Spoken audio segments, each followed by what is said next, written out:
Dracula, pages 393 to 403. Chapter 27. Mina Harker's Journal, November 1st. All day long we have traveled quickly, and it looks as though the journey may be easy. Dr. Van Helsing tells the farmers we pass that he is hurrying to Bistritz. They give us hot soup, or coffee, or tea, and off we go. It is a lovely country, full of beauty. The people seem brave and strong, and full of kindness. They are, however, very superstitious. In the first house where we stopped, the woman who served us saw the scar on my forehead. She crossed herself and put out 2 fingers to keep off the evil eye. I believe they put an extra amount of garlic into our food, and I can't stand garlic. So since then, I have left my hat on to hide the scar. The professor never seems tired. All day he did not rest, though he made me sleep for a long time. At sunset he hypnotized me, and he says I answered as usual, darkness, lapping water, and creaking wood. So our enemy is on the water. November 2nd, morning. We took turns driving all night so the professor could sleep. Now the day is on us, bright and cold. Only our warm furs keep us comfortable. At dawn, Van Helsing hypnotized me. He says I answered darkness, creaking wood, and roaring water. So the river is changing as they go upstream. November 2nd, night. The country gets wilder as we go, and the great peaks of the mountains seem to gather around us and tower in front. Dr. Van Helsing says that by morning we shall reach the Borgo Pass. Note from Van Helsing to Dr. Seward, November 4th. This to my old and true friend John Seward, M.D., of Parfleet, London, in case I may not see him again. It is morning, and I am writing by the fire which Madam Mina and I have kept burning all night. It is terribly cold, and the gray sky is heavy with snow. The weather seems to have affected Madam Mina, who has done literally nothing all day. She sleeps and sleeps and sleeps. She has lost her appetite, and she has not even written in her little diary, which she usually keeps so faithfully. Something whispers to me that all is not well. Tonight, though, she seems more lively. At sunset I tried to hypnotize her, but with no success. We got to the Borgo Pass just after sunrise yesterday morning. When I saw the signs of the dawn, I stopped the carriage and got ready for the hypnotism. She answered as usual, darkness and the swirling of water. Then she woke bright and energetic. Some new power is in her, for she pointed to a road and said, "This is the way." "How do you know that?" I asked. "Of course I know it," she answered dreamily. At my questioning look, she added, "Jonathan wrote about it in his journal." We drove on for long, long hours. Madam Mina slept all the time. I finally became suspicious and tried to wake her, but I could not. It is not long until sunset. The sunlight is a yellow flood over the snow, and we throw great long shadows. We are going up, and it is as wild and rocky as the end of the world. I finally woke Madam Mina, and then I tried to hypnotize her. I continued to try without success until I found us in the dark. The sun had gone down. Madam Mina laughed out loud. She is now wide awake and looks as healthy as I have ever seen her. I am amazed and uneasy as well. But she is so kind and thoughtful that I try to forget my fear. I lit a fire, and she prepared food while I unharnessed the horses and fed them. When I returned to the fire, she had my supper ready. I urged her to join me, but she told me she had already eaten. I did not like that, or believe it, but I said nothing. I ate alone, and then we wrapped up in our furs and lay beside the fire. I told her to sleep while I kept watch, but every time I checked, she was awake, looking at me with bright eyes. At sunrise again, I could not hypnotize her. Then once the sun was up, she slept so heavily I could not wake her. I actually had to lift her up and place her sleeping in the carriage. I am afraid, afraid, afraid. November 5th. Let me be accurate in everything, for though you and I have seen some strange things together, you may not think that I am mad. All yesterday we traveled, always getting closer to the mountains. Madam Mina still sleeps and sleeps, and though I ate, I could not waken her even for food. I begin to fear that the fatal spell of this place is upon her, poisoned as she is with vampire blood. Well, I said to myself, if she sleeps all day, I do not sleep at night. So as the horses obediently jogged along the road, I slept. I woke with a sense of much time past and found Madam Mina still sleeping, and the sun low down. We were near the top of a steep hill, and there stood the castle, just as Jonathan had described in his diary. I rejoiced and feared at the same time. For good or bad, the end was near. I woke Madam Mina, and again tried unsuccessfully to hypnotize her. Before it became too dark, I unharnessed the horses, fed them, and built a fire. I made Madam Mina, now awake and more charming than ever, comfortable nearby. I prepared food, but she would not eat. Then, with the fear of what might happen, I drew a big ring around where she sat. All along the ring, I crumbled bits of the communion wafer. She sat still all the time, so still as one dead. And she grew whiter until she was the same color as the snow. But when I came near to her, she took my arm, and I could feel the poor soul tremble from head to foot. I wanted to test her, so after a bit I said, "Won't you come sit by the fire?"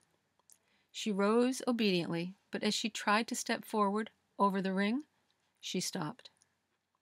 "Why don't you come?" I asked. She shook her head and returned to sit in her place. "I cannot," she said simply. I rejoiced, although I wept for her inside. For if she cannot pass out of the ring, those whom we fear cannot pass into it either. I joined the poor lady within the circle. As we sat there in the dark, the horses began to scream and tore at their ropes until I came to quiet them.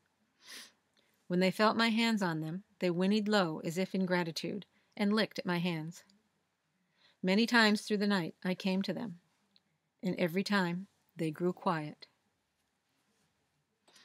In the coldest hour of the night, the fire began to die. The snow was coming in flying sheets, and along with it came a mist. The snow reflected the little light available, and it seemed to me that the flurries and the mist gathered into strange shapes, the shapes of women in long gowns. The horses whinnied and trembled in fright. These terrifying figures drew near, circling around the ring that held Madam Mina and me. I looked at her, but she sat calm, smiling. At one point, I began to go add wood to the fire, but she caught me and held me back, whispering, "No, no, do not go. Here you are safe." I turned to her, saying, "But you? I am afraid for you." She laughed a strange, low laugh, saying, "Why fear for me?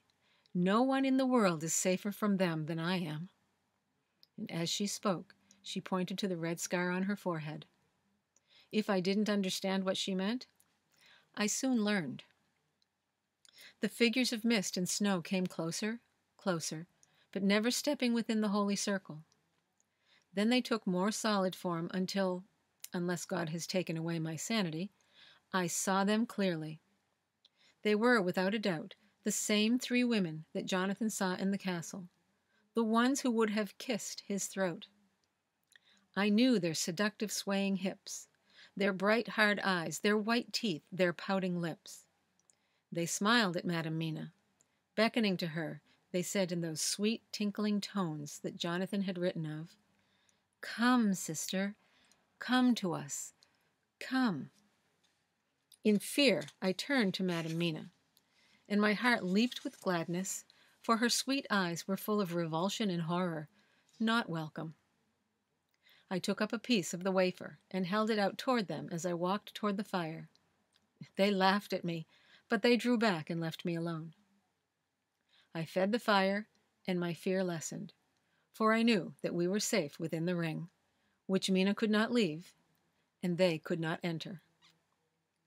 The horses had stopped moaning and lay on the ground, where snow was swiftly covering them.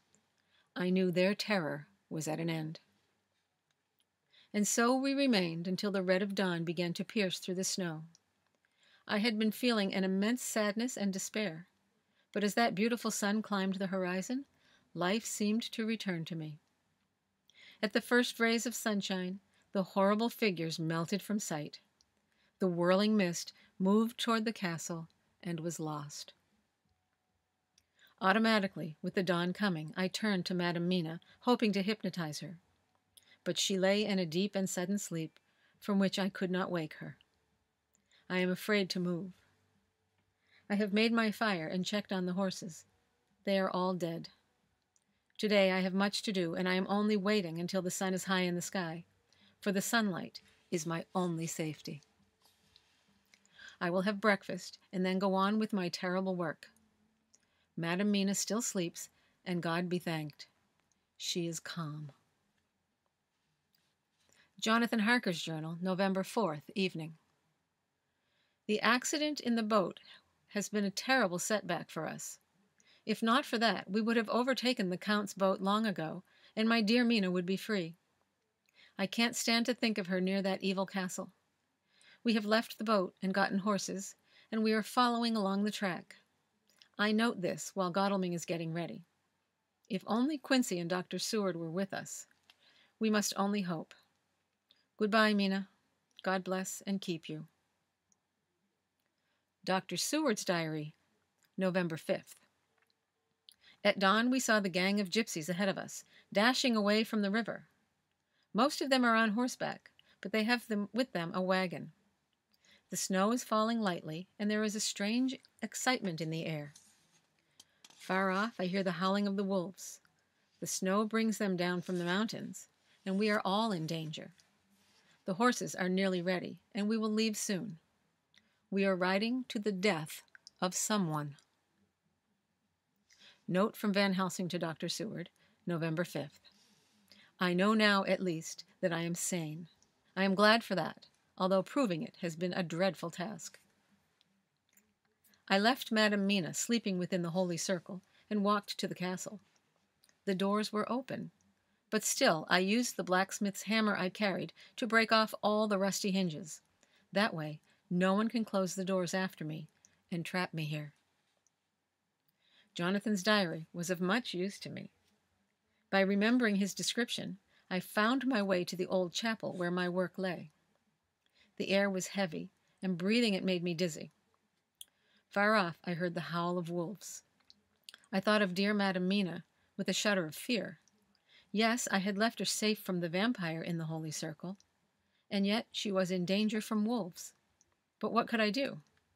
In my judgment, it is better to perish in the jaws of a wolf than rest in the grave of a vampire. So I continued with my work. I knew that there were at least 3 graves, occupied graves, in that chapel. So I searched, and eventually found one of them. The woman inside lay in her vampire sleep, so full of life and seductive beauty that I shuddered, as though I had come to murder her. Surely many a man who tried to do this task has found his heart failing him. How easy it would be for a man to look and look until the beauty and the fascination of the lovely undead had hypnotized him, and he would remain on and on until sunset came and the vampire's sleep was over. Then the beautiful eyes would open and look lovingly at him, and the passionate lips invite a kiss, and the man would be weak. And there is one more victim, one more member in the unholy family of the undead. Yes, for I am such a man, I, Van Helsing, with all that I know of these creatures.